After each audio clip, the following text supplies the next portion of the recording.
Magtayo ang lahat. Yes, sir, maaaring bang simulan ng panalangin sa ngalan ng Ama, ng Anak, ng Espiritu Santo. Amen. Magandang araw sa lahat. Magandang araw. At bago kayo magsiupo, pakipulot ng mga basura sa ilalim ng inyong upuan. Jamaica, pakipulot. At ayusin ang mga hanay ng inyong mga upuan bago kayo magsiupo. Kamusta naman kayo? Okay lang. At bago tayo magsimula, magbalik-aral muna tayo.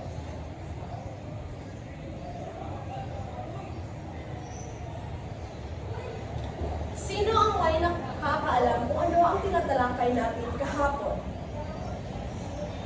Anong Moira? Magaling! Ang tinatalakay natin kahapon ay tungkol sa tatlong sangay ng geografiya ng daigdig. At ano naman ang tatlong sangay ng geografiya ng daigdig?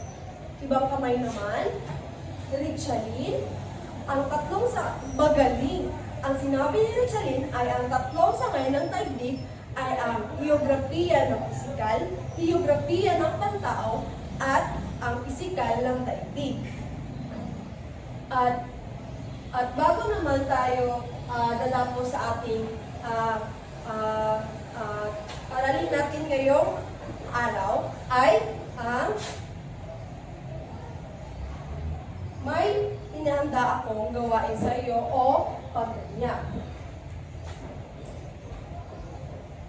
Sino ang may nakakaalam kung ano ang unang words na o sino ang mag-arrange sa number 1? Mariel, tama. Ang number 1 ay lokasyon. At sino naman ang sa number 2? Magaling. At sabi ni Moira ay lugar. At sino naman ang may nakakaalam sa pangatlo? Magaling. Ang sabi ni Alan ay reliyon. At sino naman ang nakakaalam sa pang-apat? Ibang kamay naman. Magaling. Ang sabi ni Eureka ay interaksyon. At sino naman ang may nakakaalam sa number 5? Tama. Ang sabi ni Ria ay paggalaw. At sino naman ang may nakakaalam sa geography, sa pang-anim? Magaling. Ito ay geografiya. At ngayong hapon, bago tayo dadapo sa isang aralin, sino ang may nakakaalam kung ano ang tatalakayin natin ngayon? Magaling. Ang tatalakayin natin ngayon ay, o ang sinabi ni Leo, ang tatalakayin natin ngayong hapon ay tungkol sa 5 tema ng geografiya. At bago tayo dadapo sa ating tatalakayin, ay gagabayan muna tayo ng ating mga layunin. Pagkatapos ng talakayan, ang mga mag-aaral ay inaasahang na isagawa ang mga sumusunod. A. Natatalakay at nabibigyang hulugan ang 5 tema ng geografiya. B. Nabibigyang halaga ang mga importanteng konsepto at magkakaroon ng masusing pag-unawa sa bawat tema. At nakabubuo ng puzzle ng mga litrato kung saan may papakita at nababahagi ang kalaman sa pangunahing konsepto sa aralin ito. Tama. Ang tatalakayin natin ngayon ay geografiya. Ang geografiya ay isang sangay ng agham na tumatalakay sa pag-aaral ng mundo. Kabilang na dito ang mga lupain, tubig, at iba't ibang naranasan natin na tema. Ito ay nalalaman sa pagtutuon sa pag-unawa ng iba't ibang interaksyon ng tao o populasyon o sa ating lipunan. Ito ay tumutulong sa pagtukoy o nagtugon sa ating kapaligiran upang maunlad ang ating kultura o lipunan sa iba't ibang relihiyon. Ako ba ay naiintindihan? Magaling.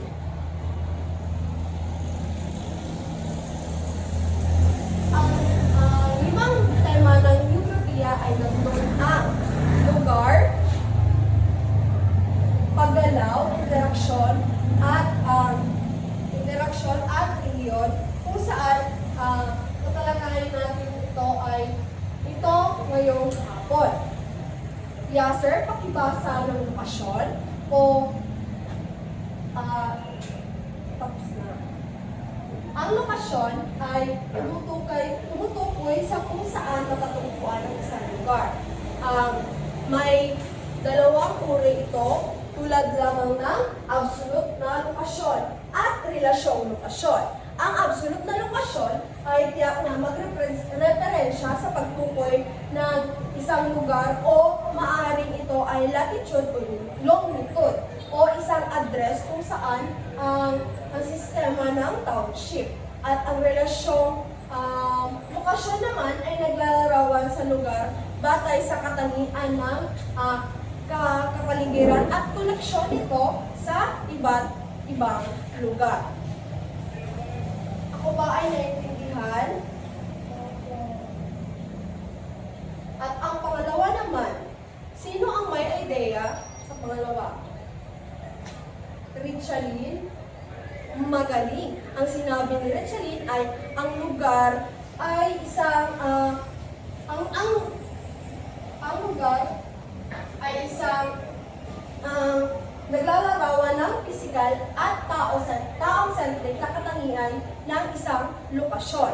Ito ay naghahatid sa atin o may katangian sa atin sa iba't ibang kinabibilangan tulad na lamang ng bundok, ilog, dalampasigan at klima. At ito ay ang taong-centric naman ay ang kinabibilangan ng mga gawa ng tao tulad na lamang ng lupa, infrastruktura, agrikultura at pamumuhay ng bawat isa. Sino naman ang may ideya kung ano ang interaksyon? Magaling. Ang sabi ni Sherika, ang interaksyon daw ay ang may tulad na lamang ng sample niya ay ang tulad ng paggalaw sa atin at paggalaw natin tulad na nakaupo at sumayaw. Ito ay interaksyon sa ito daw ang interaksyon ng tao sa kapaligiran o ang pag-aaral kung paano nakakaapekto ng tao ang kapaligiran kung kasama pa dito ang pangangailangan at ng tao sa kapaligiran at pagbabago ng tao sa isang o kung paano nababago ng tao ang kapaligiran.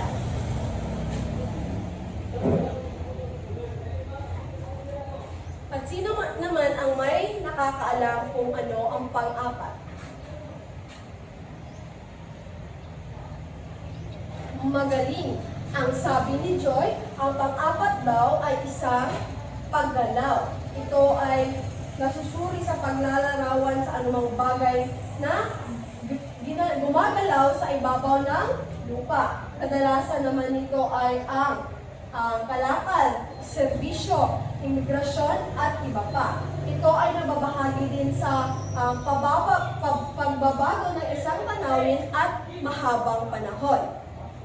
At sino naman ang nakakaalam kung ano ang panglima? Magaling ang sabi ni Sherika ay ang panglima ay rehiyon. Ang rehiyon ay tungkulin kung ano ang kanilang pagkakatulad ng rehiyon. Sabi niya ay isa siyang INC. Magkakapatid tayong lahat. Ito ang rehiyon na maaaring formal o magtiyak sa katangian, functional o bahagi sa pangunahing lugar na apektado ito batay sa damdamin o pananaw ng tao sa ibang lugar. At may mga katanungan ba kayo? Alan, bakit ka natutulog? Yes, sir.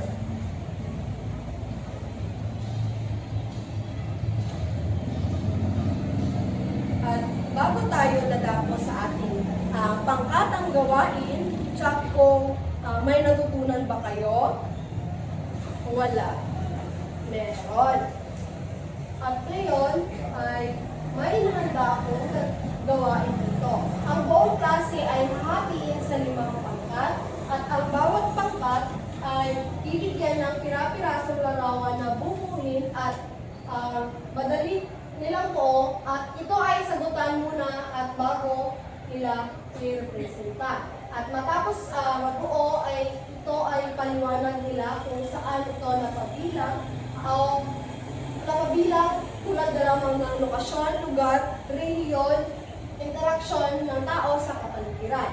At ang bawat pangkat ay bibigyan ko lamang ng 3 minuto para sa pagpresenta. At mayroong pamantayan dito na makikita nyo sa harapan at bibigyan ko na kayo at pagkatapos ko na ibigay ay maaari na kayong magsimula.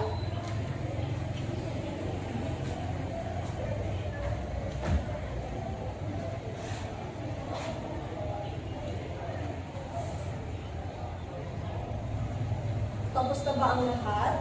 Opo. Tama. Ano naman ay tama ang sinabi naman ni Jamaica, ang lokasyon daw ay mahalaga sa geografiya ng ating daigdig. Ito ay kakadahilanan kung may pagpapasya ba o limitado ang ating paggamit ng likas na yaman.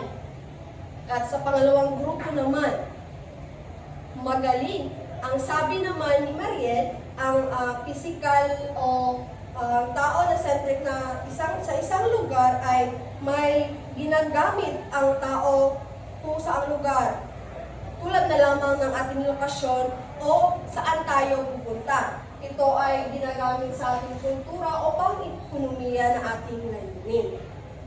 Pangatlo naman, tama. Ang sinabi ni Cherry ay may positibo at negatibong epekto ang tao sa kapaligiran tulad na lamang ng pag-unlad at pag-angkop ng ating ng ating ginagawa. At ang negatibo naman ay ang epekto o negatibong epekto na nagresulta tulad ng environmental issue. At ang pang-apat naman na sinabi ni Ana Moira ay tungkol daw sa reliyon. Ang reliyon na kadahilanan na may pag-uuri ng iba't ibang pagkakatulad ng ating ginugusto. At tapos na kayong magrepresenta. Lalako naman tayo sa pagtataya. Ilagay sa isang 4 na papel at bibigyan ko lamang kayo ng 5 minuto sa pagsagot. Tukuyin ang salita at bibigyan ng kahulugan ang bawat bilang at isulat sa patlang bago ang sagot. At ang 5 minuto ay nagsisimula na. Kamusta ba kayo? Maaari nyo ipasa sa harapan. At bago kayo magsilabasan, may inihanda akong takdang aralin. Isulat ito sa malinis at isang buong papel. At magtala ng 10 anyong lupa at anyong tubig. Tapos na ba? Maaari nyo magpunan kung